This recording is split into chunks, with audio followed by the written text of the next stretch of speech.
दोस्तों, किस कारण से देवी लक्ष्मी घर को छोड़कर चली जाती है और कौन से घर में मां लक्ष्मी का वास सदा रहता है? आइए इस प्राचीन कथा के माध्यम से जान लेते हैं।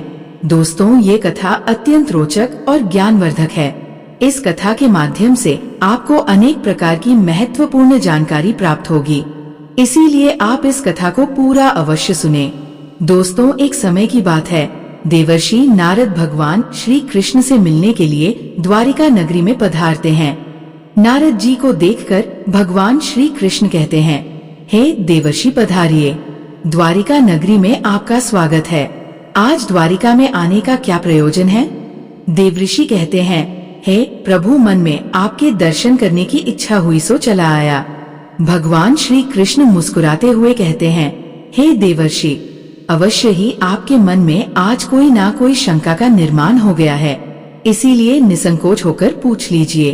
देवर्षि कहते हैं, हे प्रभु, आप तो सब कुछ जानते हैं। मेरे मन में जो भी शंका है उसके विषय में भी आपको पता है, लेकिन फिर भी अगर आप पूछ रहे हैं तो बताने की चेष्टा करता हूँ। हे प्रभु, आज मैं आपके पास ये जानने के उद्देश्य से आया हूँ कि किस कारण से मनुष्य के जीवन में दरिद्रता आती है। देवी लक्ष्मी किस कारण से मनुष्य के घर का त्याग करके चली जाती है और वह कौन सा पुण्य है जिससे देवी लक्ष्मी सदैव ही मनुष्य के घर में वास करती है? भगवान श्री कृष्ण कहते हैं, हे देवर्षि, आज आपने समस्त मानव जाति के कल्याण के उद्देश्य से अत्यंत महत्वपूर्ण बात पूछी है। देवी लक्ष्मी के कारण ही मनुष्य के घर में सुख समृद्धि का वास होता है, और जब देवी लक्ष्मी घर का त्याग करके चली जाती है तो उस घर में दरिद्रता का ही वास होता है। इस विषय में एक प्राचीन इतिहास कहा जाता है, जो मैं आपको सुनाता हूँ। जो भी मनुष्य इस कथा का श्रवण करता है उसके घर में देवी लक्ष्मी के साथ समस्त पुण्य निवास करते हैं। इसीलिए आप इस कथा का श्रवण कीजिए और इसका तीनों लोकों में प्रचार कीजिए। देवर्षि कहते हैं, हे प्रभु, कृपया आप मुझे वो कथा सुनाइए। आपके मुख से इस कथा को सुनना मेरा सौभाग्य है। मैं इस कथा को पूरा सुनूंगा और इसका प्रचार तीनों लोकों में करूंगा। भगवान श्री कृष्ण कहते हैं, हे देवर्षि, जो मनुष्य सत्य का साथ देता है ईश्वर उसका साथ कभी नहीं छोड़ते हैं। आज मैं आपको महाराज हर्षवर्धन की कथा सुनाता हूँ, जिन्होंने देवी लक्ष्मी का त्याग करके दरिद्रता को ग्रहण कर लिया था। त्रेता युग में भारतवर्ष के विशाल और संपन्न कुंतल प्रदेश पर सत्यवादी और धर्मात्मा राजा हर्षवर्धन का शासन था। महाराज हर्षवर्धन अपनी सत्यनिष्ठा, दानशीलता और धर्म पालन के लिए दूर दूर तक प्रसिद्ध थे। उनका हृदय विशाल था और उनकी दृष्टि में प्रजा का कल्याण ही सर्वोपरि था। उनके राज्य में हर व्यक्ति संतुष्ट और सुखी था, क्योंकि महाराज का एक ही उद्देश्य था, धर्म और न्याय के साथ प्रजा की सेवा करना। महाराज हर्षवर्धन का राजमहल असाधारण रूप से भव्य और दिव्य था। ये महल कुंतल प्रदेश की सबसे ऊंची पहाड़ी पर स्थित था, जहाँ से पूरा नगर और हरे भरे खेतों का दृश्य स्पष्ट दिखाई देता था। राजमहल के चारों ओर एक ऊंची दीवार थी, जो महल की सुरक्षा के लिए बनाई गई थी। उस दीवार के द्वार सोने और चांदी से मढ़े हुए थे, जिन पर उत्कृष्ट नक्काशी और चित्रकारी की गई थी। महल के अंदर प्रवेश करते ही सोने के खंभों की एक लंबी पंक्ति देखने को मिलती थी। हर खंभे पर बहुमूल्य रत्न जड़े थे, जो सूर्य की किरणों से जगमगाते थे। इन खंभों पर बने अद्वितीय शिल्प कला के चित्रों में प्राचीन युग की कथाएं उकेरी गई थी। महल के फर्श पर लाल, नीले और हरे रंग की दुर्लभ पत्थरों की सजावट थी, जो महल की शोभा को और भी बढ़ाती थी। राजमहल की छत पर सोने के पत्र और मणियों की चमक स्वर्ग के किसी स्थान की भांति प्रतीत होती थी। राजमहल के बीचों बीच राजा हर्षवर्धन का सिंहासन था, जो स्वयं एक अद्वितीय कीर्तिमान था। ये सिंहासन शुद्ध सोने से बना हुआ था और इसके दोनों ओर सिंहों की आकृतियां उकेरी गई थी। सिंहासन पर महाराज के बैठने का स्थान रेशमी कुशन से सज्जित था और उसकी पीठ पर अत्यंत कीमती माणिक और पन्नों की जड़ी हुई थी। सिंहासन के ऊपर एक विशाल छत्र था, जो रत्नों की झालरों से सुसज्जित था और उस पर स्वर्णकार ने सूर्य और चंद्रमा की छवियों को उत्कीर्ण किया था। महल के चारों ओर हरे भरे उद्यान थे, जिनमें सुंदर सुंदर फूल खिलते रहते थे। इन उद्यानों के बीच एक विशाल सरोवर था, जिसकी जलधारा में सोने की मछलियां तैरती थी। राजमहल की चारों ओर फैले इन उद्यानों में दिव्य गंध से भरे फूल और दुर्लभ पौधे थे। जब राजा हर्षवर्धन अपने कक्ष से बाहर आते तो उनका स्वागत मोर, हंस और रंग बिरंगे पक्षियों की मधुर ध्वनि से होता था। राजमहल के भीतर महाराज के न्याय कक्ष की सजावट भी विलक्षण थी। यहाँ राजा अपनी प्रजा की समस्याओं का समाधान करते थे। इस कक्ष की दीवारों पर वेदों और शास्त्रों के श्लोक लिखे थे और महल के पंडित वो श्लोक महाराज को गाकर सुनाते थे, जिससे उनके निर्णय सदैव धर्म पर आधारित होते थे। महाराज हर्षवर्धन की महानता और दयालु स्वभाव की मिसाल पूरे कुंतल प्रदेश में चर्चित थी। वे एक ऐसे राजा थे जो केवल अपनी प्रजा की रक्षा और न्याय का पालन ही नहीं करते थे, बल्कि उनके सुख दुख में भी भागीदार रहते थे। उनकी उदारता का प्रमाण इस बात से मिलता था कि महाराज हर्षवर्धन ने एक अद्वितीय प्रतिज्ञा ली थी। यदि किसी भी साधारण मनुष्य की वस्तु बाजार में नहीं बिकती तो वे स्वयं उस वस्तु को खरीदते थे, ताकि कोई भी व्यापारी या कारीगर खाली हाथ अपने घर न लौटे। यह प्रतिज्ञा उनकी प्रजा के प्रति असीम प्रेम और समर्पण को दर्शाती थी। सायकाल का समय आते ही जब बाजार की रौनक घटने लगती थी और लोग धीरे धीरे अपने घरों की ओर लौटने लगते, तब महाराज के सेवक नगर में घूमते थे। उनकी दृष्टि उन लोगों पर होती थी जो किसी कारण वश अपनी वस्तुएं नहीं बेच पाए थे, चाहे वो कोई गरीब किसान हो जिसने अपने खेत से लाया हुआ अन्न बेचा ना हो, या कोई बुनकर जिसने अपने हाथों से बनाए वस्त्र बेचने का प्रयास किया हो, या फिर कोई छोटा दुकानदार हो जो अन्य सामान बेचने आया हो। महाराज के सेवक सबकी सहायता करते थे। सेवकों के हाथ में राजा का आदेश था, जो पूरी संवेदनशीलता और सम्मान के साथ पालन किया जाता था। जब वे किसी ऐसे व्यक्ति को देखते जो अपनी वस्तुएं लेकर चिंता में बैठा होता, तो वे सीधे उसके पास जाकर उसकी समस्या सुनते थे। सेवक विनम्रता से पूछते थे, भैया, ये जो तुमने अन्न वस्त्र या अन्य वस्तुएं यहाँ बेचने के लिए लाई हैं, इनकी कीमत क्या है? और जो भी वह व्यक्ति कीमत बताता, सेवक उस वस्तु को उचित कीमत पर खरीद लेते थे, ताकि उसे कोई नुकसान न हो और उसका मनोबल बना रहे। ये सब महाराज के आदेश पर होता था, लेकिन इसे इस प्रकार निभाया जाता था कि किसी को भी यह एहसास न हो कि यह कोई दान है, बल्कि ये राजा का एक प्रकार से समर्थन और सहयोग था, जो उनके हृदय से प्रजा के प्रति प्रेम और कर्तव्य बोध का प्रतीक था। उनकी इस उदारता का कोई अंत नहीं था।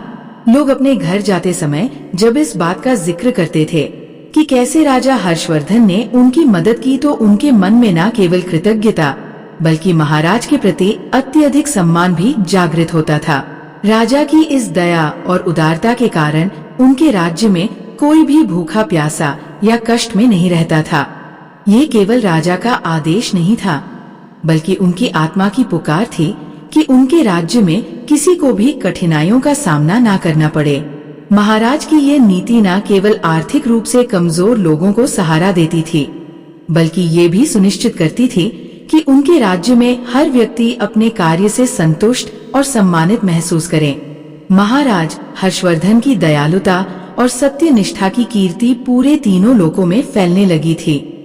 उनके धर्मपरायण शासन की चर्चा स्वर्ग में देवताओं तक पहुंच गई थी। वे उनकी उदारता और प्रजा के प्रति उनकी असीम सेवा भावना की प्रशंसा करने लगे। देवता कहते, कुंतल प्रदेश के राजा हर्षवर्धन जैसे धर्मनिष्ठ और सत्यवादी राजा दुर्लभ है। उनके जैसा न्यायप्रिय और दयालु शासक त्रिलोकी में और कोई नहीं। जब ये बात धर्मराज यमराज तक पहुंची तो उनके मन में एक विचार आया। वे सोचने लगे कि किसी भी व्यक्ति की वास्तविक महानता और सत्यनिष्ठा का मूल्यांकन तभी होता है जब वो कठिन परीक्षाओं से गुजरता है।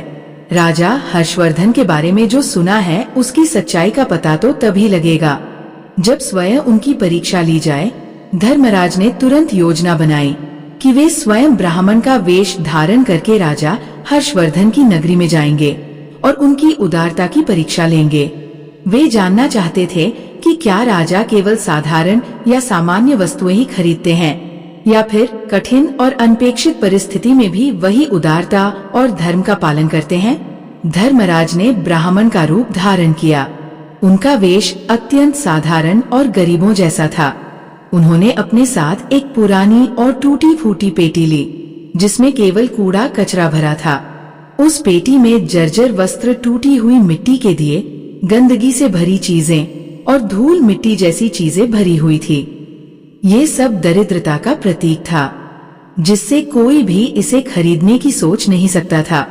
धर्मराज ने ये तय किया कि वह इस पेटी को बेचने के बहाने महाराज की उदारता की कसौटी परखेंगे।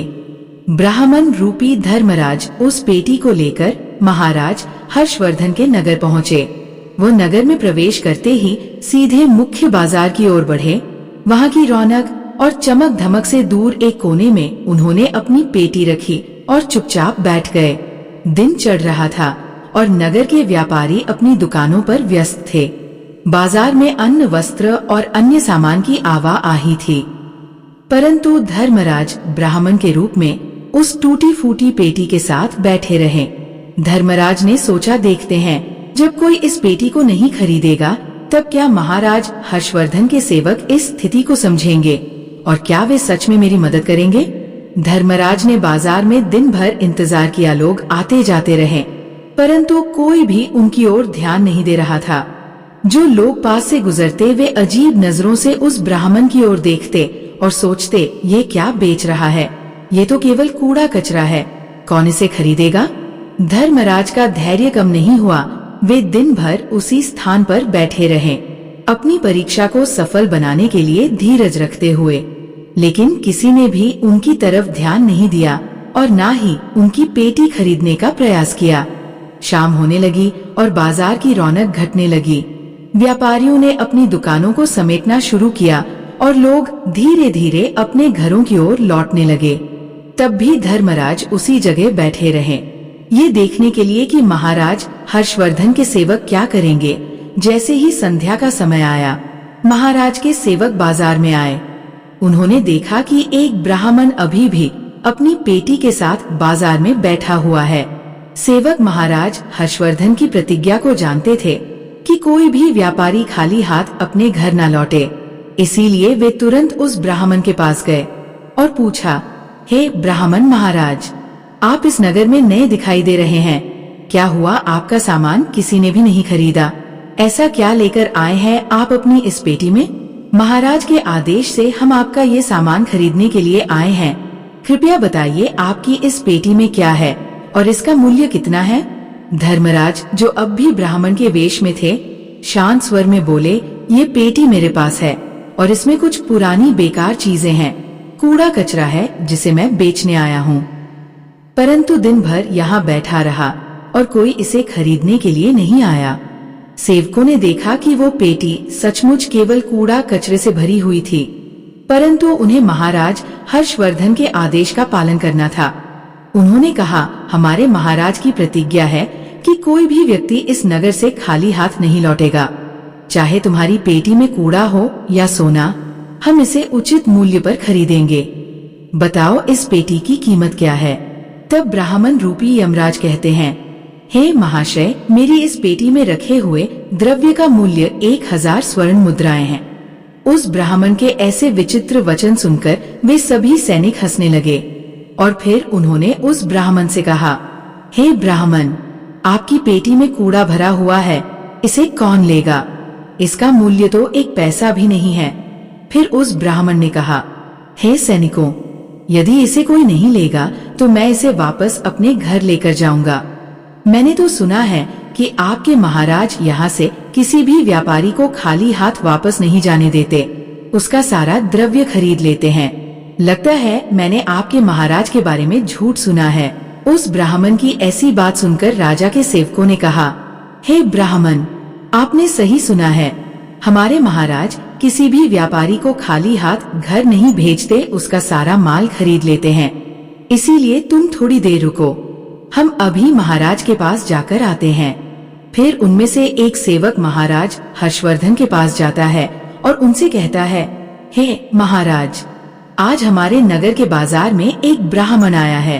वो बड़ा ही विचित्र है, वह अपनी पेटी में कूड़ा कचरा भर कर लाया है और उसका मूल्य वह 1000 सुवर्ण मुद्राएं बता रहा है।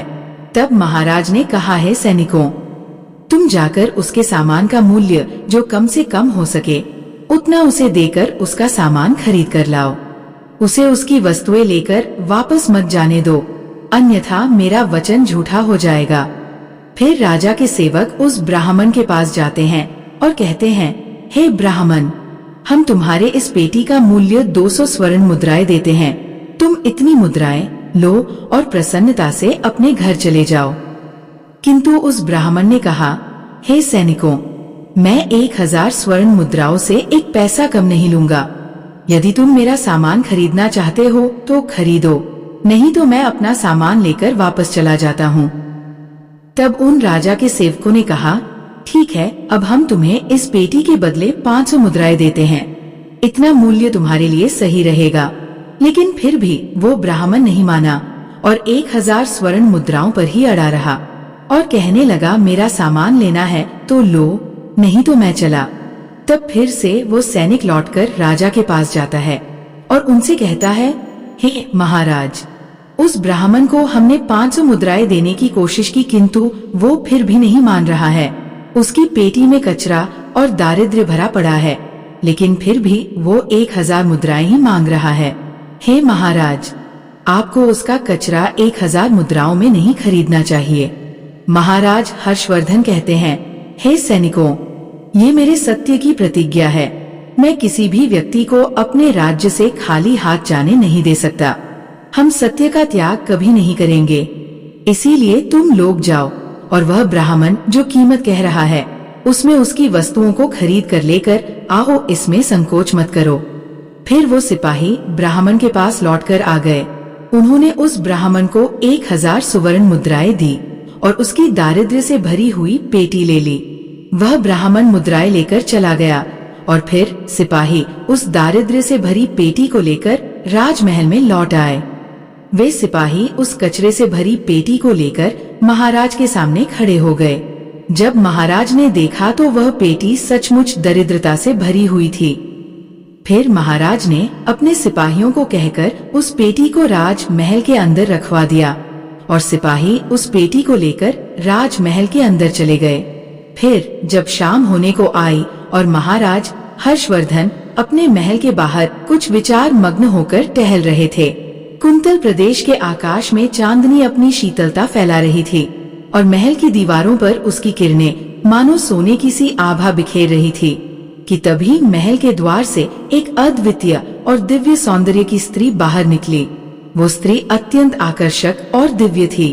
उसके 4 हाथ थे और प्रत्येक हाथ में सुंदर कमल पुष्प सुशोभित हो रहे थे। उसके मुख पर गहरी शांति और सौम्यता थी और उसने नाना प्रकार के कीमती आभूषण धारण कर रखे थे, जिनकी चमक रात के अंधकार को भी फीका कर रही थी। उसकी उपस्थिति इतनी दिव्य थी कि मानो स्वयं देवी स्वर्ग से उतर कर आई हो। महाराज हर्षवर्धन ने जब उस अद्वितीय रूपवती स्त्री को देखा तो वे आश्चर्य में डूब गए। उन्होंने अपने हाथ जोड़े और विनम्र स्वर में उस स्त्री से प्रश्न किया, हे देवी, आप कौन हैं? इस रात्रि के शांत समय में आपके आगमन का क्या कारण है? आप कहाँ से आ रही हैं और कहाँ जाने का विचार कर रही हैं? महाराज की ऐसी प्रश्नों से भरी विनम्रता को सुनकर वो स्त्री मुस्कुराई और धीरे धीरे बोली, हे राजन, मैं तुम्हारे राज्य की लक्ष्मी हूँ। मैं ही वह देवी हूँ जो आपके राज्य और महल में सुख समृद्धि का वास बनाए रखती हूँ।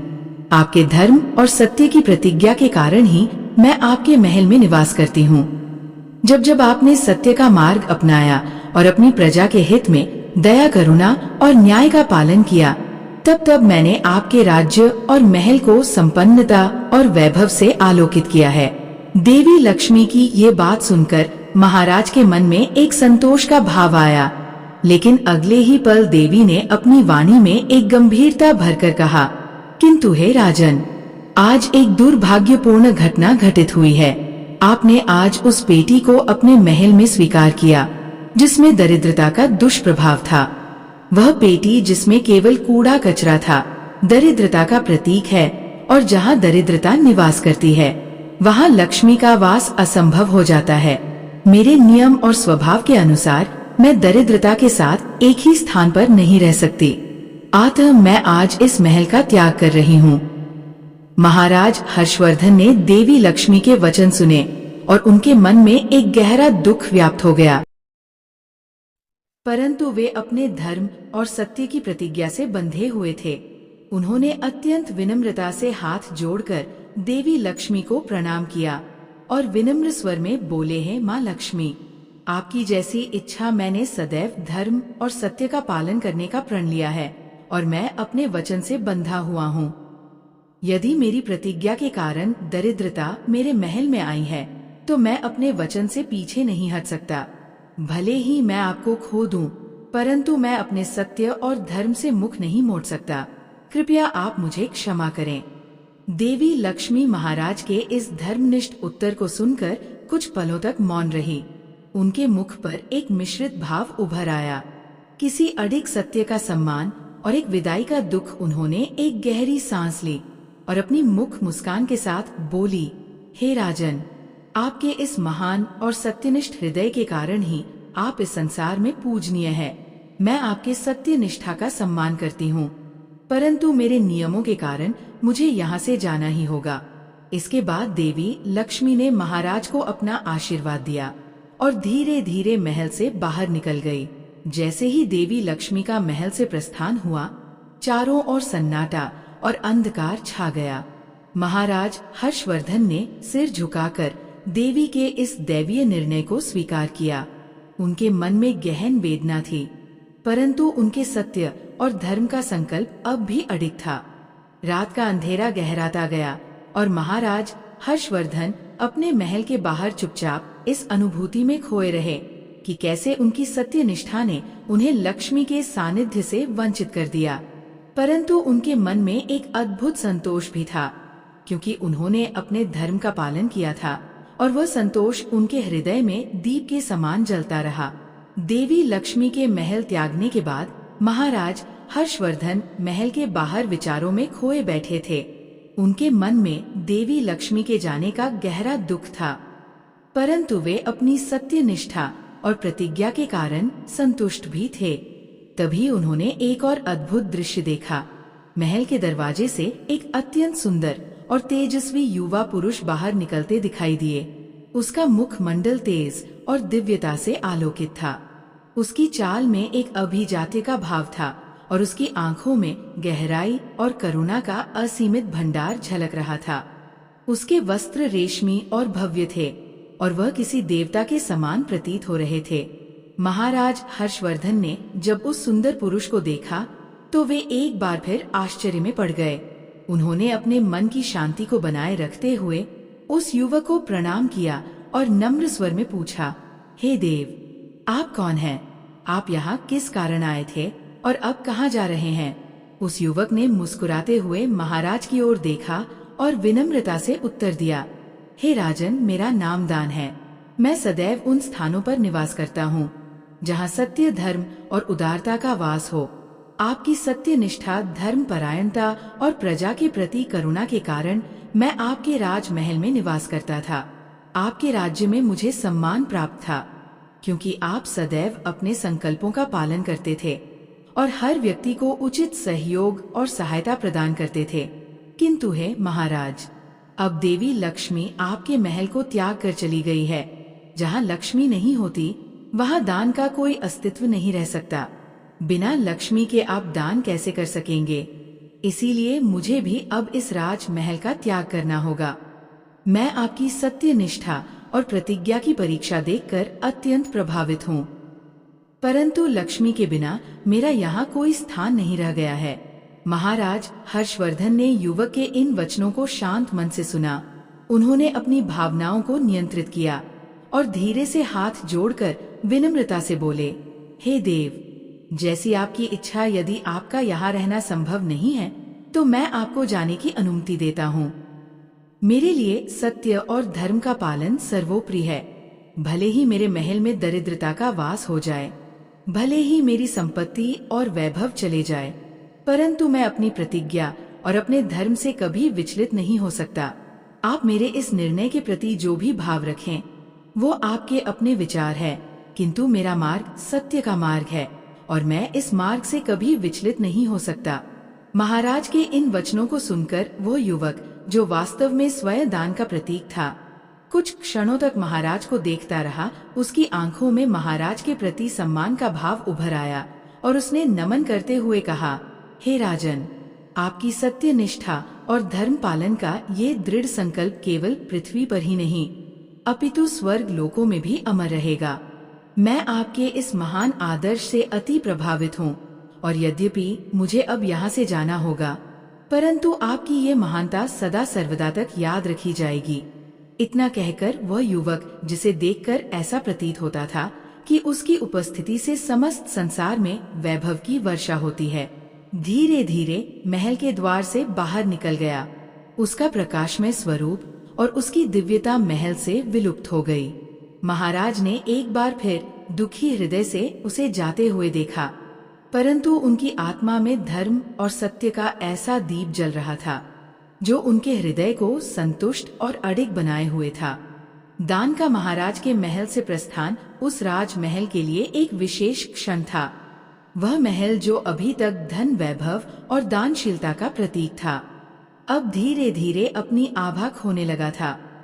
परंतु महाराज हर्षवर्धन का हृदय अब भी शांत था, क्योंकि उन्होंने अपने धर्म और सत्य निष्ठा का पालन किया था। महाराज हर्षवर्धन अपने राजमहल के द्वार पर ही खड़े थे, जहाँ वे देवी लक्ष्मी और दान के जाने से गहरे चिंतन में थे। अभी वे इस सत्य को स्वीकार ही कर रहे थे कि उनकी सत्य निष्ठा के चलते उन्हें अपनी समृद्धि और दानशीलता को भी त्यागना पड़ा। तभी महल के दरवाजे पर एक और सुंदर और तेजस्वी पुरुष प्रकट हुआ। उसकी उपस्थिति में एक दिव्य प्रकाश था, मानो उसके चारों ओर यज्ञ की अग्नि की पवित्रता हो। उसकी आभा और तेज से ऐसा प्रतीत हो रहा था कि वह स्वयं देवताओं का कोई स्वरूप हो, जिसने राजमहल में वास किया था। महाराज ने जब उस तेजस्वी पुरुष को देखा तो वो आश्चर्य में पड़ गए और उन्होंने अपने हाथ जोड़कर नम्रता से पूछा, हे देव, आप कौन हैं और इस समय कहाँ जा रहे हैं? आपके महल से निकलने का कारण क्या है और क्या आप भी मेरा त्याग करके जा रहे हैं? उस तेजस्वी पुरुष ने गंभीर और शांत स्वर में उत्तर दिया, हे राजन, मेरा नाम यज्ञ है। मैं वही हूँ जिसके कारण आपके राज्य और आपके महल में पवित्रता और धर्म का वास था। आपका धर्म पालन और सत्य के प्रति समर्पण ही मुझे आपके राज्य में खींच लाया था। जब तक आप सत्यनिष्ठ और दानशील थे, तब तक मैं इस महल में निवास करता रहा। आपके राज्य में हर यज्ञ और हर पूजा सफलता पूर्वक संपन्न होती थी, क्योंकि आपके महल में लक्ष्मी का वास था और आपकी उदारता में दान का प्रवाह था। किंतु अब हे राजन, स्थितियां बदल गई है। आज आपने अपने धर्म का पालन करते हुए एक ऐसी पेटी को स्वीकार किया जिसमें दरिद्रता और कष्ट का वास था। इस कारण देवी लक्ष्मी ने आपके महल का त्याग कर दिया है और उनके जाने के बाद दान भी चला गया है। अब जहाँ लक्ष्मी का निवास नहीं होता, वहाँ यज्ञ का भी कोई स्थान नहीं होता, क्योंकि लक्ष्मी के बिना यज्ञ के लिए आवश्यक वस्तुएं कैसे प्राप्त होंगी और दान के बिना यज्ञ संपन्न नहीं हो सकता, क्योंकि यज्ञ का सबसे महत्वपूर्ण अंग दान है। महाराज ने यज्ञ के इन शब्दों को सुनकर एक गहरी वेदना का अनुभव किया, परंतु उनकी सत्य निष्ठा और धर्म के प्रति अडिगता ने उन्हें फिर से अपनी प्रतिज्ञा की याद दिलाई। उन्होंने शांत स्वर में उत्तर दिया, हे देव, आपकी ये बात सत्य है। मैं समझता हूँ कि लक्ष्मी और दान के बिना यज्ञ का यहाँ ठहरना असंभव है, परंतु मेरे लिए सत्य का पालन ही सर्वोपरि है। मैं अपने वचन और प्रतिज्ञा का त्याग नहीं कर सकता, चाहे इसके लिए मुझे अपने राज्य और महल की संपन्नता भी क्यों न खोनी पड़े। आपके इस निर्णय का मैं सम्मान करता हूँ और आप जहाँ भी जाएं सदा मंगलमय रहें। यज्ञ रूपी उस पुरुष ने महाराज हर्षवर्धन के इस दृढ़ निश्चय को सुनकर उन्हें नमन किया। उसकी आंखों में महाराज के सत्यनिष्ठा और धर्मपरायणता के प्रति गहरा सम्मान झलक रहा था। उसने शांत भाव से कहा, हे राजन, आपका ये आदर्श सदैव अमर रहेगा। यद्यपि अब मैं यहाँ से जा रहा हूँ, परंतु आपके इस त्याग और सत्य निष्ठा की चर्चा युगों युगों तक होगी। आप त्रिलोक में एक उदाहरण बन चुके हैं और आपकी इस सत्य प्रियता का प्रभाव आने वाली पीढ़ियों पर भी बना रहेगा। इतना कहकर यज्ञ रूपी वह पुरुष धीरे धीरे महाराज हर्षवर्धन के महल से बाहर निकल गया। उसके जाने के साथ ही राजमहल की दिव्यता और भव्यता में एक अदृश्य कमी सी प्रतीत होने लगी। महाराज हर्षवर्धन ने यह सब अपनी आंखों से देखा, परंतु उनके मन में अब भी धर्म और सत्य का संकल्प पूरी अडिगता के साथ बना हुआ था। उनके चेहरे पर ना तो कोई अफसोस था और ना ही कोई शिकवा। फिर कुछ समय बाद अन्य एक अत्यंत सुंदर पुरुष राजमहल से जाता हुआ दिखाई देता है। तो राजा ने उससे भी पूछा है, महाशय आप कौन हैं और राजमहल छोड़कर क्यों जा रहे हैं? तब उस पुरुष ने कहा, हे राजन, मैं यश हूँ। आपके पुण्य के कारण मैं आपके घर में निवास कर रहा था, किंतु अब आपके यहाँ से लक्ष्मी दान यज्ञ आदि सब चले गए हैं, तो उनके बिना आपको यश की प्राप्ति नहीं हो सकती। इसी कारण से मैं भी यहाँ से जा रहा हूँ। तब राजा ने उसे भी नमस्कार किया और आदर पूर्वक जाने दिया। फिर उसके बाद अन्य एक अत्यंत सुंदर स्त्री राजमहल से निकली, जिसने सुंदर वस्त्र परिधान किए हुए थे। उसे देखकर राजा ने पूछ लिया, है देवी, आप कौन हैं और आप किस कारण से मेरे राजमहल का त्याग कर रही हो? तब वह स्त्री बोली, है राजन, मैं कीर्ति हूँ। लक्ष्मी दान यज्ञ और यश ने भी आपका साथ छोड़ दिया है, तो उनके बिना मैं भी आपके राजमहल में नहीं ठहर सकती, इसीलिए मैं भी जा रही हूँ। तब राजा ने उसे भी जाने दिया। महाराज हर्षवर्धन अपने राजमहल के द्वार पर खड़े थे, जहाँ वे एक एक कर अपनी संपत्ति दानशीलता यज्ञ और यहाँ तक कि देवी लक्ष्मी को जाते हुए देख चुके थे। उनके मन में गहरा दुख था, परंतु उनका संकल्प अडिग था। सत्य का पालन उनके लिए सर्वोपरि था और उन्होंने अपने धर्म और सत्य की प्रतिज्ञा का कभी त्याग नहीं किया।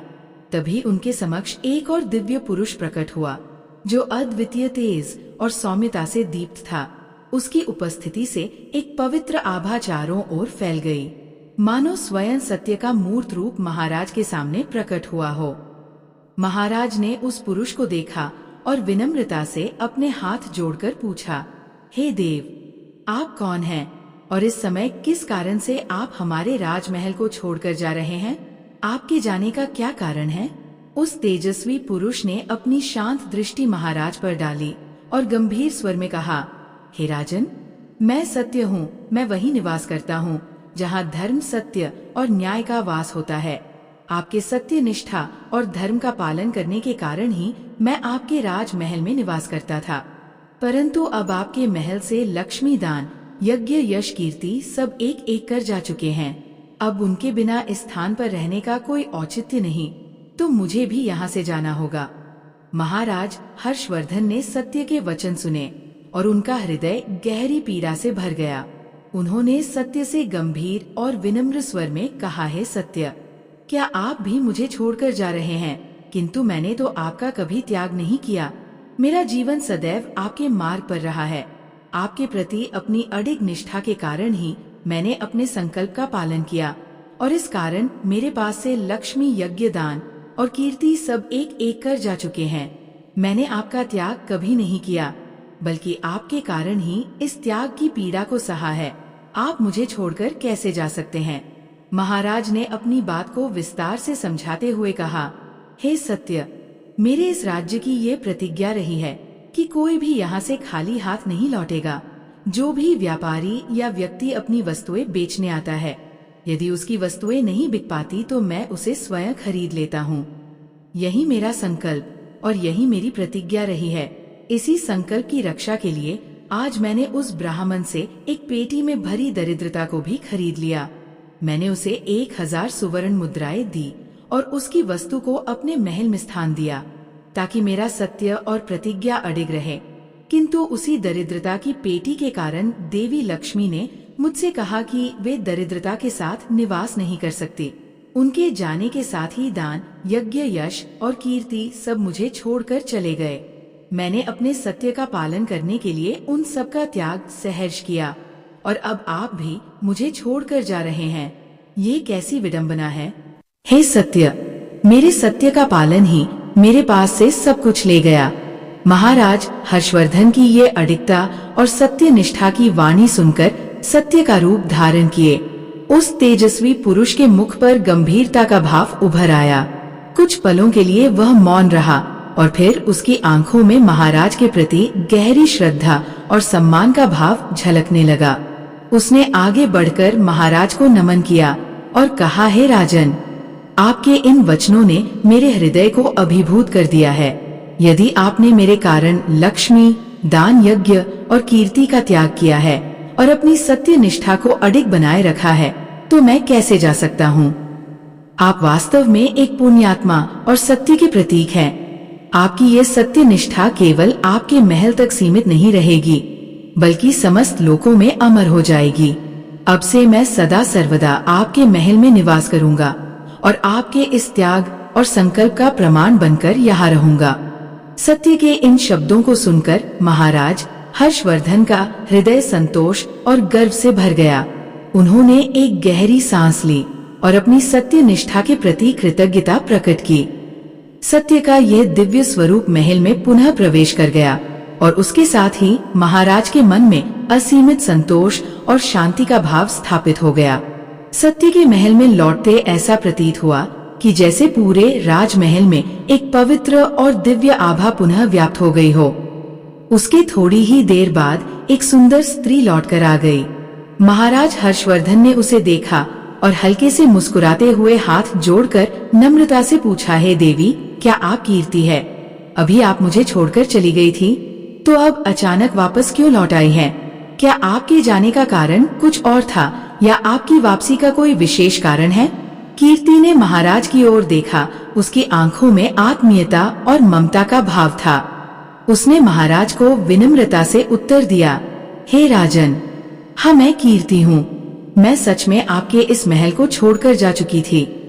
जब लक्ष्मी, दान, यज्ञ और यश यहाँ से विदा हो गए तो मुझे भी लगा कि इस महल में अब मेरे लिए भी कोई स्थान नहीं है।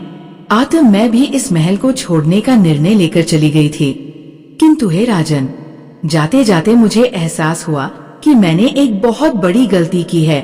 मैं लक्ष्मी, यज्ञ, दान और यश के बिना रह सकती हूँ, परंतु सत्य के बिना नहीं। सत्य के बिना कीर्ति का कोई अस्तित्व नहीं होता। जहाँ सत्य का निवास होता है, वही कीर्ति स्थायी होती है।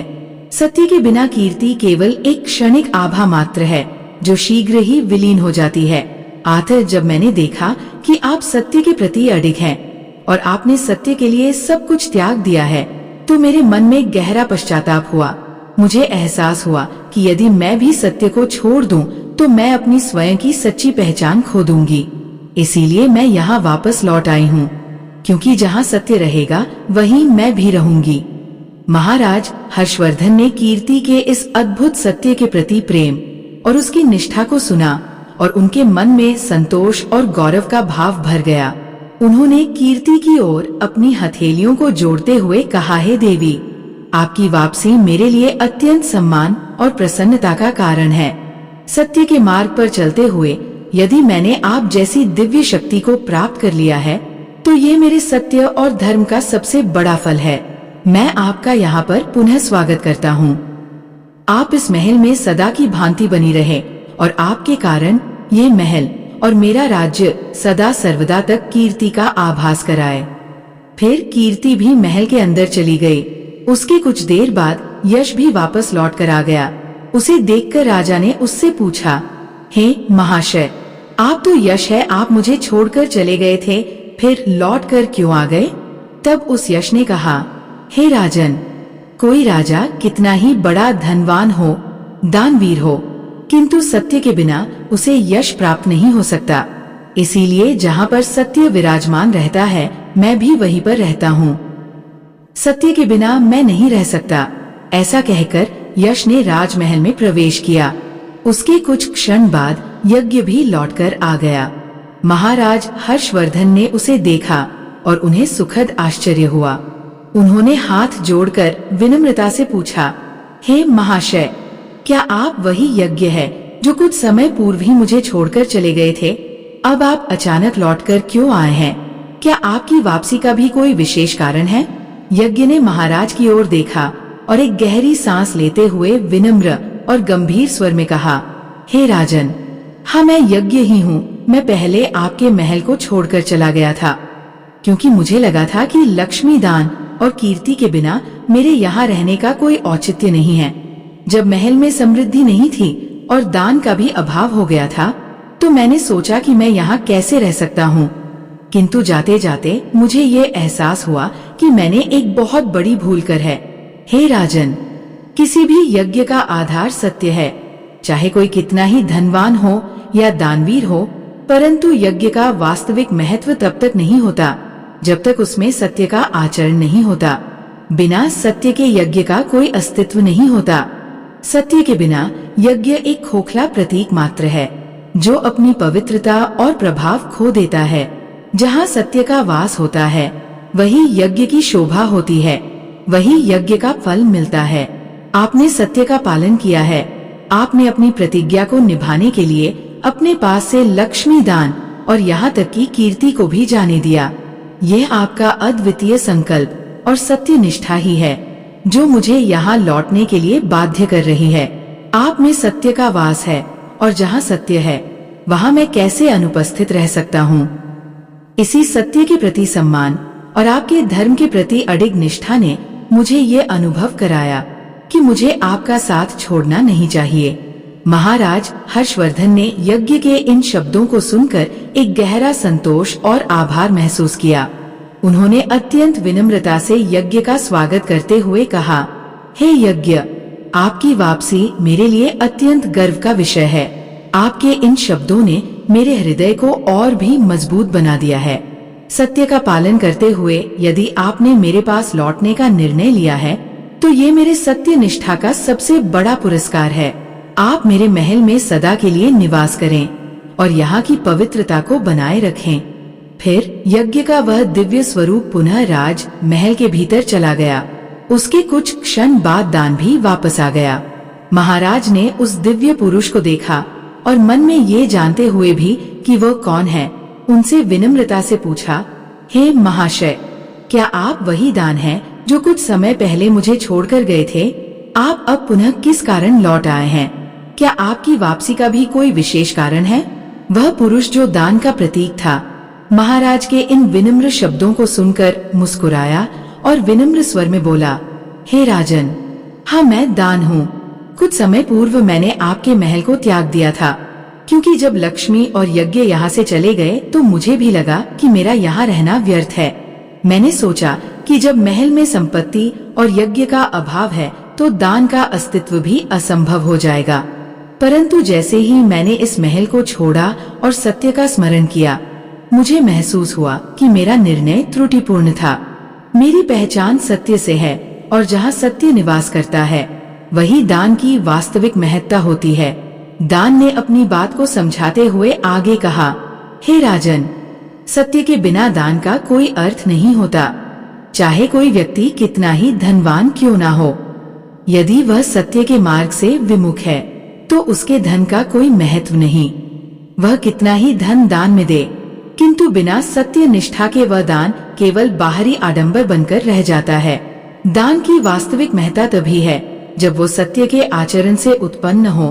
आप में सत्य की अद्भुत निष्ठा और दृढ़ता है और ये देखकर मैं समझ गया कि मेरा स्थान तो आपके राजमहल में ही है। इसीलिए मैं भी आपके सत्य निष्ठा के सम्मान में वापस लौट आया हूँ।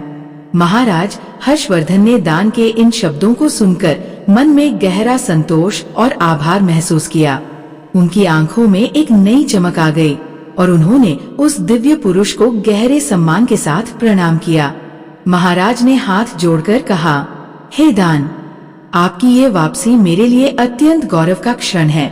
आपकी सत्य निष्ठा और समर्पण के कारण ही मेरा ये राजमहल पवित्र और सम्माननीय बना रहेगा। मैं आपका हृदय से स्वागत करता हूँ। इस महल में आपकी उपस्थिति हमारे राज्य के गौरव और धर्म का प्रतीक बनी रहेगी।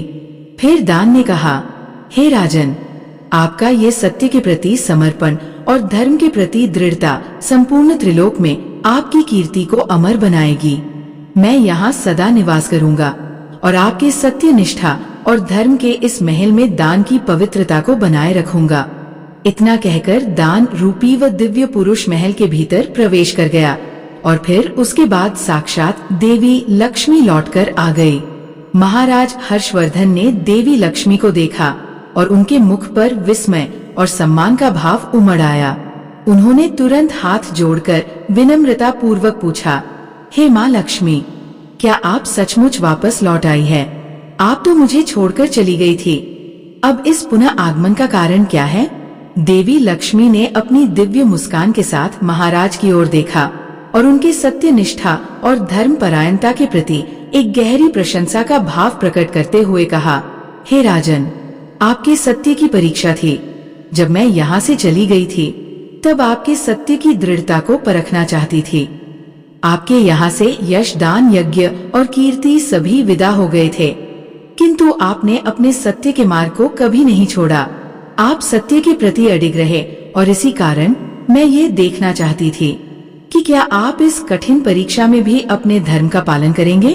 उन्होंने आगे कहा, अब ये स्पष्ट हो गया है कि आपके यहाँ केवल सत्य ही नहीं बल्कि यश, दान, यज्ञ और कीर्ति सभी का निवास है, और जहाँ ये सभी गुण निवास करते हैं वहाँ लक्ष्मी का होना भी आवश्यक है, क्योंकि लक्ष्मी के बिना ये सभी गुण अधूरे हैं। आपकी सत्य निष्ठा और धर्म के प्रति इस अडिग समर्पण ने मुझे पुनः आपके राजमहल में लौटने के लिए बाध्य कर दिया। मैं आपके सत्य धर्म की वजह से पुनः यहाँ निवास के लिए लौट कर आना ही मेरा वास्तविक कारण है। महाराज हर्षवर्धन ने देवी लक्ष्मी के इन वचनों को सुनकर विनम्रता पूर्वक उत्तर दिया, हे माँ लक्ष्मी, आपके इस आशीर्वाद के लिए मैं कृतज्ञ हूँ, परंतु मेरे महल में अब भी वह दरिद्रता से भरी पेटी है जो मैंने अपने वचन और सत्य की रक्षा के लिए ब्राह्मण से खरीदी थी। आपने ही कहा था कि जहाँ दरिद्रता का निवास होता है वहाँ लक्ष्मी निवास नहीं कर सकती, तो फिर उस दरिद्रता के रहते हुए आप इस महल में कैसे निवास कर सकती हैं? देवी लक्ष्मी ने मधुर मुस्कान के साथ उत्तर दिया, हे राजन, आपकी सत्य निष्ठा और धर्म पर अड़गता ने मेरे हृदय को प्रभावित किया है। सत्य का सम्मान करते हुए जो भी त्याग करता है उस पर मेरी कृपा सदा बनी रहती है। आपने जिस दरिद्रता की पेटी को सत्य के सम्मान में स्वीकार किया है, मैं उसे स्वयं अपनी शक्ति से सुवर्ण और रत्नों से भर दूंगी। अब उस पेटी में दरिद्रता नहीं बल्कि संपन्नता का वास होगा। यह कहते हुए देवी लक्ष्मी ने अपना आशीर्वाद प्रदान किया और पुनः राज महल में प्रवेश कर गई। उनके कदमों का स्पर्श होते ही महल के वातावरण में दिव्यता और आभा का एक अद्वितीय संचार हो गया। जैसे ही देवी लक्ष्मी ने महल के भीतर कदम रखा, तभी से ही उस दरिद्रता से भरी पेटी, जिसमें पहले कूड़ा कचरा और टूटी फूटी वस्तुएं भरी थी, अचानक से सुवर्ण मुद्राओं, कीमती रत्नों और बहुमूल्य आभूषणों से भर गई। कूड़ा कचरा, धूल, मिट्टी और दरिद्रता का प्रत्येक अंश उस पेटी से विलीन हो गया और उसके स्थान पर वहां अपार संपत्ति का भंडार उत्पन्न हो गया। इसके कुछ समय के पश्चात स्वयं धर्मराज ब्राह्मण के रूप में राजमहल में आ गए। उनका चेहरा तेज और ज्ञान से ओतप्रोत था। उनकी आंखों में गहरी गंभीरता और सादगी थी। महाराज ने उन्हें देखते ही उनका आदर पूर्वक स्वागत किया और पूछा, है विप्र, आप कौन हैं? आपने तो मेरा त्याग नहीं किया था, फिर आप आज मेरे राजमहल में किस कारण से पधारे हैं? वह ब्राह्मण जो अत्यंत सरलता से मुस्कुरा रहा था, धीरे धीरे महाराज की ओर देखते हुए बोला, हे राजन, मैं वास्तव में धर्म हूँ, जिसने तुम्हारी सत्य निष्ठा की परीक्षा लेने के लिए ब्राह्मण का रूप धारण किया था। मैं वही हूँ जिसने 1000 सुवर्ण मुद्राओं के बदले तुम्हें दरिद्रता से भरी पेटी दी थी। महाराज हर्षवर्धन आश्चर्य से भर गए। उन्होंने अद्भुत सम्मान और विनम्रता से पूछा, हे विप्र, तो आप साक्षात धर्म हैं। आप ही वह थे जिन्होंने मेरी परीक्षा ली थी। ब्राह्मण ने हल्के से मुस्कुराते हुए अपना दिव्य स्वरूप प्रकट किया। अब वह ब्राह्मण का रूप छोड़कर स्वयं धर्मराज के रूप में महाराज के सामने प्रकट हुए। उनका तेज ऐसा था कि समस्त राजमहल उस दिव्यता से चमक उठा। धर्मराज की उपस्थिति में उनके चारों ओर एक दिव्य आभा फैल गई थी, जिससे महल में एक अद्वितीय पवित्रता और गौरव का वातावरण बन गया था। धर्मराज ने महाराज की ओर देखते हुए कहा, हे राजन, मैं ही धर्म हूँ। मैंने तुम्हारी सत्य निष्ठा की परीक्षा लेने के लिए ब्राह्मण का रूप धारण किया था। जब मैंने तुम्हें वह दरिद्रता से भरी पेटी दी थी, तब मैं देखना चाहता था कि क्या तुम उस कठिन परिस्थिति में भी अपने सत्य का पालन करोगे या नहीं। तुम्हारी परीक्षा लेने का उद्देश्य ये जानना था कि क्या तुम्हारी सत्य निष्ठा वास्तव में इतनी अडिग है जितनी कीर्ति तुम्हारे बारे में फैली है। परंतु तुमने अपने अडिग सत्य और धर्म के बल से मुझे जीत लिया है।